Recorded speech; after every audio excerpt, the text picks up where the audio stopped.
김병진의 사이언서 부산 산업과학혁신원의 김병진 본부장 스튜디오에 함께합니다. 본부장님 어서 오십시오. 어서 오십시오. 예, 반갑습니다. 자, 오늘 무슨 얘기 해볼까요?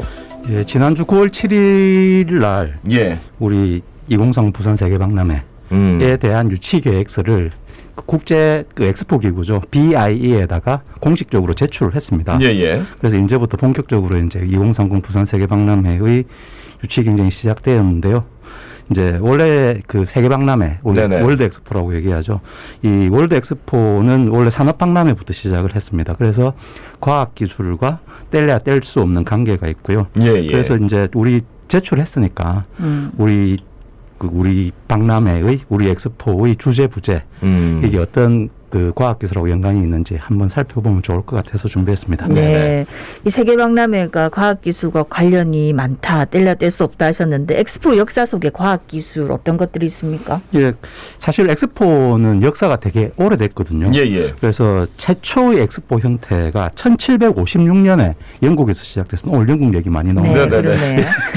그리고 이제 프랑스 같은 경우는 1789년에 제1회 산업박람회를 해서 그때부터 시작이 됐습니다. 그래서 이게 그 산업혁명이 영국에서 일어났지 않습니까? 유럽 쪽에 산업혁명이 일어나고 그러니까 자기들 제품도 많이 만들고 그러니까 이 제품을 홍보하고 팔기 위해서 시작이 됐고요. 그래서 지금처럼 그 다양한 나라가 참여하는 세계박람회의 최초의 모습은 1851년도 런던 엑스포를 시효로 삼고 있습니다. 그래서 이 런던 박람회 때 세계적으로 굉장히 쇼킹한 게 이제 이렇게 만들어져서 했는데요. 그게 뭐냐면 수정궁입니다. 크리스탈 팰리스. 크리스탈 팰리스 많이 들어보실 수도 있는데 이게 영국의 건설 기술을 자랑하기 위한 건데 그때 당시에는 대부분 건축물 벽돌로 지었지 않습니까? 그런데 벽돌 없이 철제하고 유리로만 지었습니다. 유리로 만들어서 수정궁, 크리스탈 팰리스라고 했고요. 그래서 이제 뭐 안타깝게 지금은 볼 수 없는 게 1936년도에 화재로 전소가 되는 바람에 지금은 없는데 이 수정궁이 여전히 좀 남아있는 게 있죠. 크리스탈 팰리스 FC라고 축구팀이 있어요. 우리 이청용 선수가 뛰었던 축구팀이 이제 크리스탈 팰리스인데 여기 이 축구팀을 만든 게 이 크리스탈 팰리스를 지었을 때의 노동자들이 모여서 만든 축구클럽이 크리스탈 팰리스입니다. 그래서 이 팀의 엠블럼 거기에 그때의 수정궁의 모습이 그대로 담겨져 있고요. 이제 영국이 이러니까 또 프랑스는 프랑스대로 자존심이 있지 않습니까? 그래서 프랑스가 이제 1889년도 파리에서 엑스포를 할 때 세계적으로 세계 최고의 높이의 건축물을 만들었는데요. 그게 바로 에펠탑입니다. 근데 이게 역시 철제로만 만들었고요.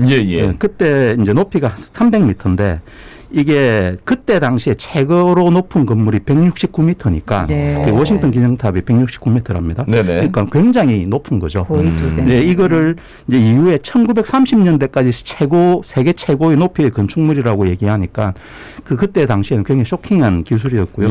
그래서 토마스 에디슨이 이거는 신의 기술이다라고 극찬하기도 했답니다. 그래서 이것도 원래는 엑스포를 하면 다들 임시 건축물이거든요. 원래 20년 의회에 철거하려고 했는데 그리고 그때 파리 사람들이 싫어했답니다. 왜냐하면 흉측스럽다고. 근데 이제는 이제 그 파리의 상징물로 남아 있는 거고요. 그랬던 미국이 또 가만히 있을 수 없지 않습니까? 그래서 1893년도에 시카고에서 엑스포를 했는데 이때 대관람차를 만듭니다. 그래서 에펠탑이 세계 최고의 높이 그 이전에 자기들 거였지 않습니까? 워싱턴 기념탑. 그러니까 이게 자존심 상해가지고 건축가인 페리스한테다가 우리 좀 새롭고 괜찮은 건축물 하나 만들어줘. 이렇게 했는데 이게 뭐냐면 대관람차입니다. 이 대관람차의 의미는 움직이는 건축물인 거죠. 그 이전의 건축물들은 가만히 서 있었던 거고 그래서 이때부터 대관람차라는 게 세계 곳곳에 많이 만들어지게 되고 영문명으로 이 설계한 사람이 페리스지 않습니까? 페리스 휠. 이렇게 되었다. 그렇게 됐군요. 이런 또 뒷얘기군요. 그 이번에 유치계획서 제출한 나라가 있잖아요. 근데 이제 어떤 주제로 신청을 했는지 그것도 좀 짚어주시죠. 그래서 요번에 이제 그 원래 요번에 엑스포 2030년도 엑스포에 5개가 나라가 한다 했다가 러시아는 자진 철회를 했죠. 그래서 요번에 우리나라, 이탈리아, 우크라이나, 사우디아라비아 4개 나라가 유치계획서 제출했고요. 이게 BIE의 3대 핵심 가치가 있는데요. 그게 교육, 혁신, 협력입니다. 그래서 이 주제에 이런 것들 다 반영을 했는데 먼저 우리나라 보시면 세계의 대전환 더 나은 미래를 향한 항해라는 주제로 신청을 했고요. 예. 그다음에 이탈리아는 로마가 개최지인데 사랑과 땅 그리고 재생, 포용 그리고 혁신 뭐 이렇게 주제를 했고요. 네. 그다음에 좀 힘들 거라고 생각했는데 어쨌든 신청했습니다. 우크라이나. 네. 우크라이나 오데사에서 하겠다고 신청을 했고 예. 르네상스 기술 미래라고 했고요. 그다음에 가장 유력한 개최지로 부상이 되고 있는 사우디아라비아는 네네. 리야드에서 하겠다고 해서 변화의 시대, 성견지명 있는 내일을 향한 함께하는 행동 요 정도의 주제로 예. 신청을 했는데 보시면 공통적으로 많이 들어가는 게 미래, 혁신, 기술 뭐 이런 것들이 공통적인 단어로 지금 포함이 되어 있습니다. 우리 한국말로 뭐 foresight 이렇게 하니까 성견지명이라고 하니까 네, 이게 좀 제가 우리 영문을 그대로 보여드리지 못해서 그러니까요. 한글 번역을 하다 보니 공식 한글은 아닙니다. 네, 성견지명이 있는데. 네. 예, 부산의 이제 주제가 아까 말씀하셨던 세계 대전환 더 나은 미래를 향한 항해인데 이게 어떤 의미입니까? 예, 그래서 이제 우리 인류가 아까 우리 산업혁명 이후에 과학기술이 급속도로 발전하고 네네. 그리고 우리 3차 산업혁명이라고 얘기하죠. 디지털 혁명 이런 것 때문에 정말 풍요로운 그 삶을 누리고 있는데 근데 이제 이게 그 반면에 이러한 경제적 성장 이면에는 뭐 기후 위기가 찾아오고 있고요. 예. 그리고 각국 또는 계층 간의 기술 격차가 있고요. 네네. 그리고 사회 양극화 이런 문제들이 계속 문제시 되어 왔습니다. 네. 근데 코로나 팬데믹이 딱 오면서부터 이게 점점 심화되고 급격하게 전 세계적인 문제로 지금 대두되고 있죠. 네네, 그렇죠. 그러다 보니까 이제 이 코로나 이후에 인류는 어디로 가야 되나 하는 고민을 전 세계적으로 하고 있습니다. 그래서 우리 부산 세계 박람회가 이거를 이제 전 세계가 함께 해결을 하기 위해서는 단편적으로 접근하면 안 되고 근본적으로 뭘 좀 다 바꿔야 되겠다라고 해서 세계의 대전환이고 그리고 더 나은 미래를 항해인데 우리가 북항에서 개최하지 않습니까? 네네네. 그래서 우리 북항이 기항지로서 대전환을 할 수 있는 방법들에 대해서 고민을 하고 이제 북항에서부터 전 세계로 대전환의 길로 다시 한번 나아가 보자라는 의미로 지금 주제를 선정을 했습니다. 예. 우리 주제가 아무래도 우리 거니까 좋다고 말씀을 드리고 싶은데 조금 어렵네요. 그렇죠. 그래서 이제 과학기술과 어떻게 연관이 되는 건지 그것도 좀 궁금하고요. 예, 맞습니다. 우리 주제가 약간 철학적인 내용들을 좀 깔고 있죠. 그리고 근본적인 거에 대해서 얘기를 하고 있습니다. 그러다 보니 이렇게 뭉뚱그려서 얘기하지 말고 그다음 좀 세부적으로 얘기를 해보자. 그래서 부제를 3개를 저희는 같이 달았습니다. 그래서 첫 번째 부제가 자연과의 지속 가능한 삶인데요. 결국에는 우리가 자연 없이 인류가 살아갈 수 없으니까 지금 같은 기후위기를 초래하는 이산화탄소 배출도 줄이고 뭐 이런 것들을 하자고 해서 신재생 에너지 기술이나 탄소 절감 기술 이런 것들이 좀 포함이 되고요. 두 번째 부제는 기술의 방향성에 대한 얘기입니다. 그래서 이때까지 기술이 경제 발전만 했다 그러면 이제는 인류를 위한 기술로 바꾸자. 그래서 뭐 경제 발전을 위한 혁신 기술은 당연히 있어야 되겠지만 인간을 위한 휴먼 테크놀로지나 그리고 격차를 해소시킬 수 있는 포용 기술 이런 것들을 포함을 하고 있고요. 마지막이 돌봄과 나눔의 장입니다. 이제 결국에는 이게 어느 한쪽만 잘 살고 못 살면 어느 한쪽은 못 살면 안 되니까 계층 간의 격차를 줄이기 위해서 서로 돌보고 그리고 여러 가지 경험들을 나누는 플랫폼이 이제 부산에서 만들자 이렇게 해서 3가지 부제가 과학기술과 일부가 관련이 됩니다. 그럼 하나씩 살펴보겠습니다. 첫 번째 부제 자연과의 지속 가능한 삶에는 어떤 기술이 연관이 됩니까? 그래서 아까 제가 이제 신재생 에너지 기술이나 이런 거 해서 결국에는 탈탄소 에너지 생산 그리고 에너지를 조금 더 효율적으로 쓰는 기술들이 대체적으로 포함이 많이 되고요. 저희들이 이 부산이 이제 제출할 때 이제 예시로 냈던 것들이 우리나라 수소 강국이지 않습니까? 그렇죠. 그래서 블루 수소나 그린 수소 우리 전에 수소 한번 본 적이 있는데요.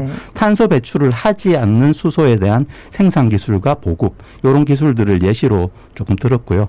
그다음 전 세계가 같이 지금 프랑스 파리에서 하고 있는 인공태양이 있습니다. 그래서 우리가 핵 분열이 아니라 핵융합 기술을 해서 화석 연료를 전혀 쓰지 않고 그다음에 전기를 생산하는 수 있는 기술 이런 것들을 이제 예시로 제시를 했고요. 이것뿐만 아니라 전 세계에서 에너지를 이제 고루 쓸 수 있고 그다음에 재활용을 거의 100%를 만들 수 있는 함께 동참하는 노력 이런 것들도 이 부제에서 포함을 하고 있습니다. 네. 예. 두 번째 부제가 인간을 위한 기술. 다 기술이 인간을 위한 거 아니에요? 그렇습니다. 네. 근본적으로 인간을 위한 기술인데요. 근데 그게 인간의 경제적인 것들을 위한 기술들이 좀 많았고요. 네. 예, 예. 그래서 우리 부산 세계박람회에서는 이런 것들을 인간의 존엄성을 중심으로 하자라고 해서 여러 가지 예시를 좀 만들었습니다. 그래서 예, 예.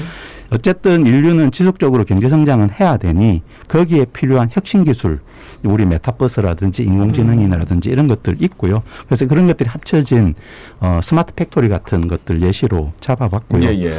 그다음에 결국에는 이 기술들이 아까 말씀드린 대로 인간의 존엄성 그리고 인간성 회복 이런 데 조금 좀 많이 쓰이면 좋겠다. 네네. 그래서 인류의 생명을 지킬 수 있는 자율주행 기술 이런 것들이 포함이 되고요. 또 하나는 케어 로봇 같은 것들을 저희들이 제시를 했습니다. 네네. 무슨 얘기냐면 반려동물 요즘 많이 하지 않습니까? 네네. 그게 결국 외로움이라든지 이런 것 때문에 그런데요.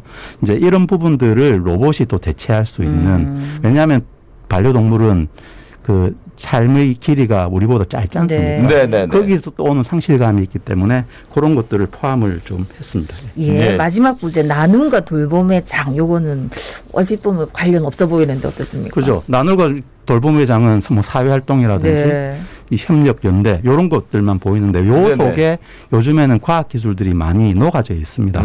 그래서 이 나눔과 돌봄의 장도 이제 그 사회 카테고리 3개를 잡았는데요.